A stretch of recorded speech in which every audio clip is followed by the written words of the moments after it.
రాజ్యసభ సీట్ల భర్తీపై ఉత్కంఠ నెలకొంది. 2 సీట్లలో ఇప్పటికే కాంగ్రెస్ సీనియర్ నేత అభిషేక్ సింఘ్వీకి ఖరారు కాగా, 2 సీటుపై తీవ్ర ఉత్కంఠ నెలకొంది. ఒక్క సీటు కోసం తీవ్ర పోటీ నెలకొంది. ఈ నేపథ్యంలో ముఖ్యమంత్రి రేవంత్ రెడ్డి, టీపీసీసీ చీఫ్ మహేష్ కుమార్ గౌడ్ సాయంత్రం అధిష్టానం పెద్దలతో జూమ్ మీటింగ్ నిర్వహించనున్నట్లు తెలుస్తోంది. ఈ మీటింగ్ లో మిగిలిన రాజ్యసభ అభ్యర్థిని ఖరారు చేయనున్నట్లు తెలుస్తోంది.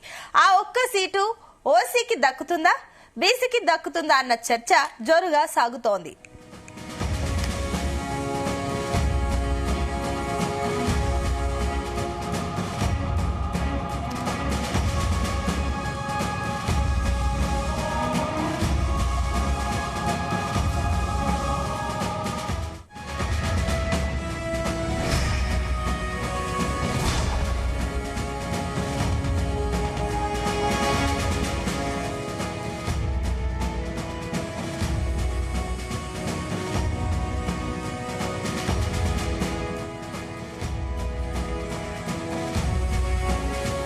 ఇక తెలంగాణలో రాజ్యసభ సీటు కోసం అయితే పోటీ ఉత్కంఠగా నెలకొందని చెప్పాలి. అటు ఓసీకి దక్కుతుందా, బీసీకి దక్కుతుందా అనే విషయం కూడా ఒక రకంగా సస్పెన్స్ అయితే కొనసాగుతుంది.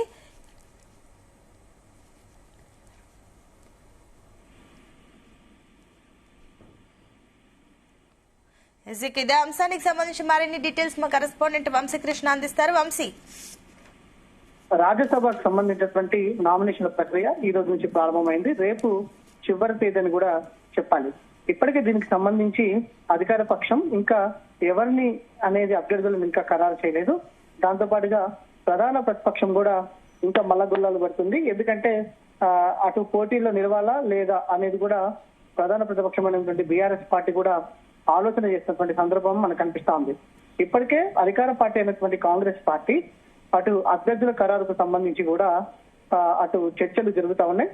ఇవాళ మధ్యాహ్నం సీఎం రేవంత్ రెడ్డి, టీపీసీసీ మహేష్ కుమార్ గౌడ్, తెలంగాణ రాష్ట్ర ఏఐసీసీ ఇన్ఛార్జ్ మీనాక్షి నటరాజన్ తో పాటుగా అటు ఏదైతే జాతీయ అధ్యక్షుడు ఖర్గే, రాహుల్ గాంధీ వీరందరితో కూడా ప్రత్యేకంగా వీడియో కాన్ఫరెన్స్ ని మధ్యాహ్నం జూమ్ మీటింగ్ ని ఏర్పాటు చేయడం జరిగింది.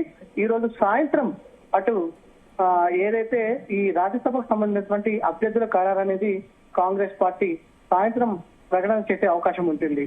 ప్రధానంగా కాంగ్రెస్ పార్టీకి సంబంధించి బలాబలాలు చూస్తే మాత్రం ఎంఐఎం తో అటు కొట్టు పెట్టుకొని అటు 2 సీట్లను కైవసం చేసుకోవాలని కాంగ్రెస్ పార్టీ ఏదైతే కృతనిశ్చయంతో ఉన్నటువంటి సందర్భం కూడా మనకు కనిపిస్తా ఉంది. మరోపక్క బీఆర్ఎస్ పార్టీ చూస్తే మాత్రం ఆ పోటీలో నిలపకూడదా, ఏదైతే ఉండాలా లేదా అనేది కూడా ఆలోచన చేసినటువంటి సందర్భం కూడా మనకు కనిపిస్తా ఉంది. ఇప్పటి వరకు మనకు అందుతున్నటువంటి సమాచారం ప్రకారం చూస్తే మాత్రం బీఆర్ఎస్ పార్టీ మాత్రం పోటీలో ఉండబోదు అనేది మాత్రం మనకు అందుతున్నటువంటి సమాచారం. ఒకసారి ఏదైతే చివరి నిమిషంలో ఒకవేళ ఉండాలనుకుంటే కనుక, బరిలో ఉండాలనుకుంటే కనుక మైనార్టీకి, ముస్లిం సామాజిక వర్గానికి చెందినటువంటి వ్యక్తికి అటు అభ్యర్థిగా ఖరారు చేసే అవకాశం ఉన్నట్టు కూడా మనకు తెలుస్తుంది. బీఆర్ఎస్ పార్టీకి సంబంధించి ప్రధానంగా కాంగ్రెస్ పార్టీకి సంబంధించి చూస్తే మాత్రం ఈ రోజు మధ్యాహ్నం అటు 2 తర్వాత జూమ్ మీటింగ్ నిర్వహించే అవకాశం ఉంటుంది. ఈ జూమ్ మీటింగ్ లో ఒక కొలిక్కి వచ్చే అవకాశం ఉంటుంది. ఇప్పటికే 16 మంది ఈ కాంగ్రెస్ పార్టీకి చెందినటువంటి సీనియర్ నాయకులు కూడా బరిలో ఉన్నటువంటి సందర్భం కూడా మనం చూస్తా ఉన్నాము. పోటీ నెలకొన్నటువంటి సందర్భం కూడా మనకు కనిపిస్తుంది. కాంగ్రెస్ పార్టీలో కూడా సీనియర్ నాయకుల్లో ఒక ఇంట ఉత్కంఠ నెలకొన్నటువంటి సందర్భం కూడా మనకు కనిపిస్తా ఉంది. ఎందుకంటే 2 సీట్లు కూడా అటు కాంగ్రెస్ పార్టీనే గెలిచే అవకాశం ఉన్నట్టు కూడా తెలుస్తా ఉంది. ఈ సందర్భంగా అటు ఎవరికి ఈ రాజ్యసభ సీట్ ని కేటాయించబోతున్నారు అనేది కూడా ఒక ఇంత ఆసక్తి నెలకొన్నటువంటి సందర్భం కూడా మనకు కనిపిస్తా ఉంది.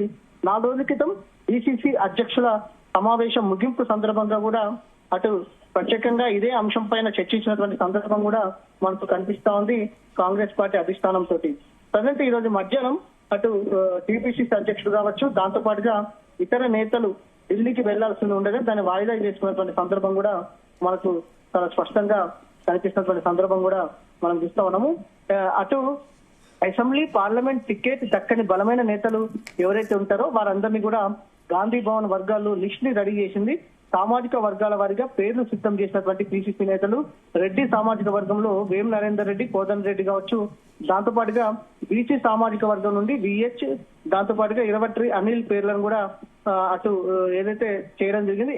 ఎస్సీ నుండి దొమ్మేటి సాంబయ్య, ఎస్టీ నుండి వెల్లయ్య నాయక్, ముస్లిం నుండి అజ్మతుల్లా హుస్సేన్ పరిశీలనలో ఉన్నటువంటి సందర్భం కూడా మనకు కనిపిస్తోంది. జస్టిస్ సుదర్శన్ రెడ్డి పేర్లను కూడా ఇందులో పరిచయంలో ఉన్నటువంటి సందర్భం కూడా మనకు కనిపిస్తోంది.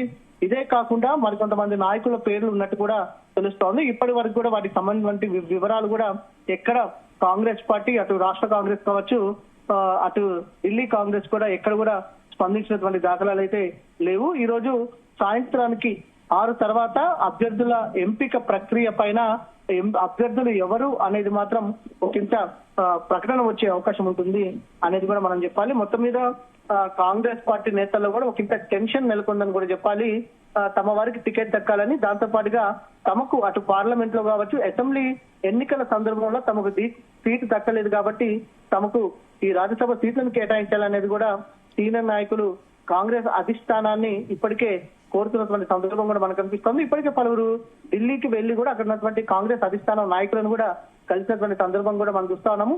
దాంతో పాటుగా పిసిసి వర్కింగ్ ప్రెసిడెంట్ జగ్గారెడ్డి కూడా 2 రోజుల క్రితం ఢిల్లీకి వెళ్లి ఖర్గేని కలిసినటువంటి సందర్భం కూడా మనకు చాలా స్పష్టంగా కనిపిస్తోంది. మొత్తం మీద కాంగ్రెస్ అధిష్టానం ఎలాంటి నిర్ణయం తీసుకోబోతుంది అనేది కూడా వేచి చూడాల్సిన అవసరం ఉంటుంది.